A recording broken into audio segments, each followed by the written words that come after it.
Olá pessoal, aqui quem fala é Michele Camargo. Estamos começando mais uma aula da nossa série de termodinâmica fácil e descomplicada, desmistificando a termodinâmica. Essa é a aula 23, onde nós estaremos fazendo o exercício de aplicação, o exercício 3, sobre a equação do estado de gás perfeito. Neste caso, nesse exemplo, nós estaremos calculando o trabalho de compressão de um gás. Bom, o que diz o exercício? Um gás perfeito sofre um processo de compressão dentro de um cilindro, retirando-se calor do gás e a sua temperatura pode permanecer inalterada, conforme indica a figura, calcular o trabalho necessário para a compressão do gás. Veja aí que no exemplo é um problema bem típico relacionado à compressão de ar, por exemplo, compressão de gás de modo geral. E nesse caso, então, como seria uma compressão via pistão, aonde eu tenho uma força aplicada no pistão, na parte superior, aí no ponto A, e aí eu vou diminuir o volume. Compressão nada mais é do que dividir o volume do gás. E com isso, à medida que eu diminuo o volume do gás, eu aumento a pressão do meu sistema, né? Da minha transformação, a pressão vai ser alterada.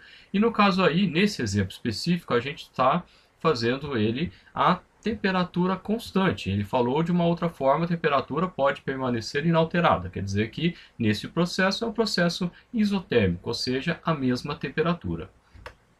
Bom, vamos ver os dados que nós temos, né? Então a pressão inicial é 1 bar e a pressão final 10 bar. A pressão, então, fazendo a conversão para o sistema internacional, 1 bar é igual a 10 a quinta pascal. Então, nós temos aí que a pressão em A é 10 a quinta pascal, a pressão em B 10 vezes 10 a quinta pascal. Nesse caso aqui, eu sempre tenho comentado, a gente tem que pegar para usar a equação de estado do gás perfeito, a gente tem que usar as pressões e temperatura é, no absolutas, né?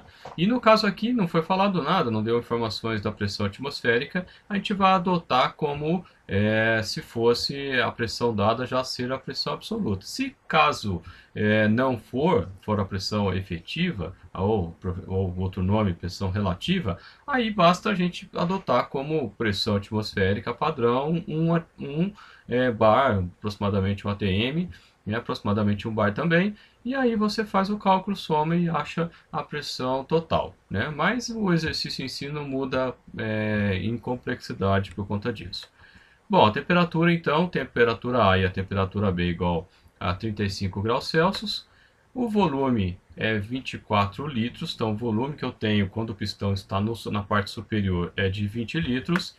E fazendo a conversão, já aproveitando, né, dá 20 vezes 10 a menos 3 metro cúbico. Lembrando que 1 litro ele é igual a 1 decímetro, né?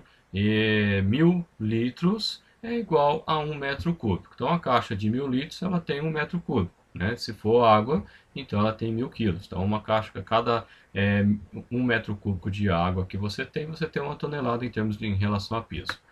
Bom, então o que vai acontecer? Eu vou sair da posição A e vou para a posição B. E o que eu quero nesse caso é o trabalho que eu preciso para que esse processo venha a acontecer. Vamos lá. Então, quais são as fórmulas que envolvem o problema? Bom, a gente está falando do gás perfeito, então já coloquei a equação aqui de conversão, né, o PAVA sobre TA igual a PBVB sobre TB. Né? A equação de gás perfeito é de uma transformação onde o R e o M são constantes, né, que é a massa vezes a constante do gás. Fazendo, né, a separação aqui, como a temperatura ela é constante, então TA igual a TB, eles, no caso aqui da equação, vai zerar numericamente, falando, digamos assim, né? Então vai sobrar, né, PA vezes VA igual a PB vezes VB, que igual a P vezes V. Por quê? Nesse caso, tanto a pressão quanto o volume, elas se alteram. Mas na transformação, essa multiplicação ela é constante pela própria equação do gás perfeito, que a gente está considerando aqui a compressão de um gás perfeito. Então, nesse caso, a todo momento, qual é a pressão? Ela está vinculada com a diminuição do volume. Então, se eu aumentar a pressão para que isso seja constante, eu tenho que diminuir o volume e vice-versa. Né? Então, o PV seria a fórmula variável, digamos assim, da pressão vezes volume. Que, se eu for isolar, né, qual é a pressão? Né? Para que eu estou fazendo isso? Para jogar lá na fórmula, que nesse caso eu não posso considerar que a pressão é constante. Então vai ser VA, PA vezes VA dividido por V. Por que PA, VA? Poderia ser PB, VB também, dá na mesma, né? Tanto que é uma constante. Peguei o A porque é só por conveniência, porque está na frente ali. Né? Então, o volume é uma variável, a pressão é uma variável. Né? E o PA vezes VA, nesse caso, é constante, que são as condições iniciais do meu problema.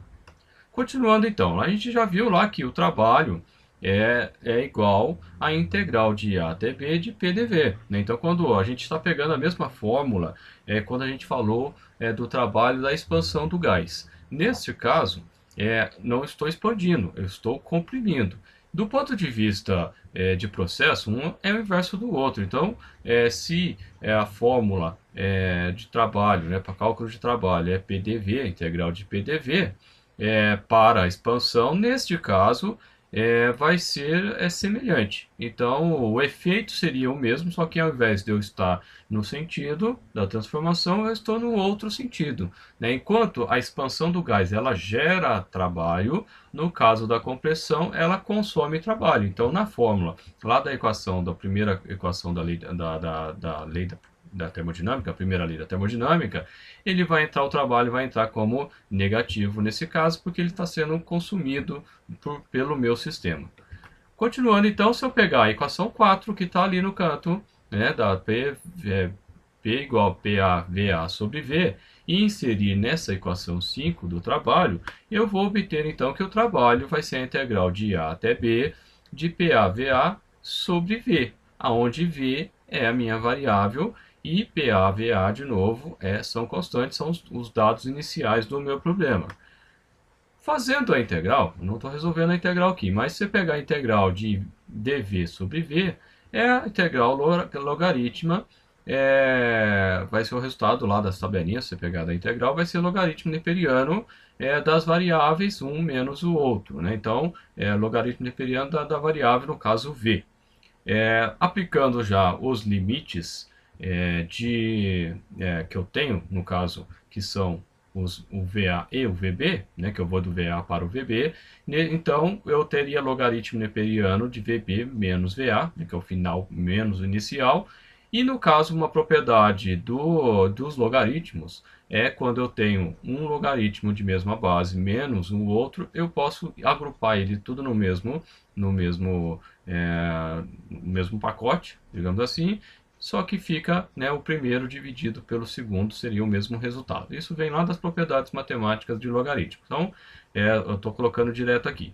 Trabalho, então, pressão A, VA, que são constantes, vezes o logaritmo neperiano de VA sobre VB. Isso vai me dar o valor numérico, né, o resultado numérico do trabalho nesse exemplo específico. Bom, calculando o VB, porque eu não tenho, né, a partir da equação 3, que está ali no meinho ali também, BA igual a PB vezes VB. Eu tenho que a pressão foi dada, a pressão A foi dada, o volume A foi dado, a pressão B foi dada, e aí eu consigo então calcular qual é o volume B. Então o volume B vai ser 1, que é a pressão de A, vezes 20 vezes 10 a menos 3 sobre 10. Veja que a pressão aqui eu nem converti para Pascal. Por quê? Porque na conversão eu teria lá pressão A igual a 1 vezes 10 a quinta Pascal, como a gente comentou na tela inicial. E embaixo dividido pela pressão B, que é 10 vezes 10 a menos 5 Pascal, a quinta Pascal. E 10 a quinta de baixo com 10 a quinta de cima se cancela. Então, numericamente falando, neste exemplo que a gente está fazendo o cálculo dessa equação, aí a gente pode considerar o valor direto. Bom, então, nesse caso, o VB vai ser 2 vezes 10 a menos 3 metro cúbico. Então, eu saí de um volume de 20 litros e reduzir para 2 litros. Né? Aqui está em metro cúbico, 10 a menos 3 é o litro que a gente faz a transformação ali. Né? Então, sai de 20 para 2. Né? Então, essa foi a redução, nesse caso, em 10, né? De 1 para 10. Né? Eu reduzi de 20 para 2. Vamos lá. Calculando então o trabalho a partir da equação, eu vou ter, né, agora que o trabalho vai ser 10 à quinta vezes 20 vezes 10 elevado a menos 3 logaritmo neperiano que eu acabei de calcular o volume para poder calcular aqui a equação. Logaritmo neperiano de VB, que é 2, dividido por 20, que é no caso está em litros, é o mesmo caso, numericamente, se eu pegar 2 vezes 10 à quinta, dividido por 20 vezes 10 à quinta cancela com o de cima, né, dá 1, resultado, a divisão, dá 1, então eu já peguei o valor direto, só para não aumentar aqui a minha, como é que chama? A minha equação aqui, mas poderia ter colocado também. Bom, então o resultado aqui, fazendo essa conta do logaritmo, vai ficar menos 4.608 Nm, né, ou Joule. Né? Da definição de trabalho, o trabalho é força vezes distância lá da dinâmica, né? Então você pode colocar tanto a unidade em Newton-metro quanto em Joule. Aí você fala assim, mas como assim esse trabalho negativo? É aquilo que eu comentei no comecinho do exercício. Neste exemplo, o trabalho, ele por convenção inclusive, o trabalho se ele é consumido pelo meu sistema, o trabalho que entra, portanto, no meu sistema ou no meu volume de controle, ele é considerado negativo. Então aqui já numericamente eu obtive esse resultado, né, que ao ser colocado lá na equação na primeira equação da energia. Bom, pessoal, é isso. O exercício é bem simples, né? Aplicação direta. Fiz questão de mostrar, para apresentar que nem sempre a pressão é constante, né? No caso de compressão, esse aqui é o princípio básico, digamos assim, do compressor, né? Então, lá na frente, quando a gente for falar de compressão, do ciclo de compressão, a gente vai estar voltando nesses tipos de exercício também. Contatos, quiser receber novidades, é só mandar aí nos contatos que aparecem na tela, um pouquinho do que nós somos. E espero que tenham gostado. Um abraço e até a próxima.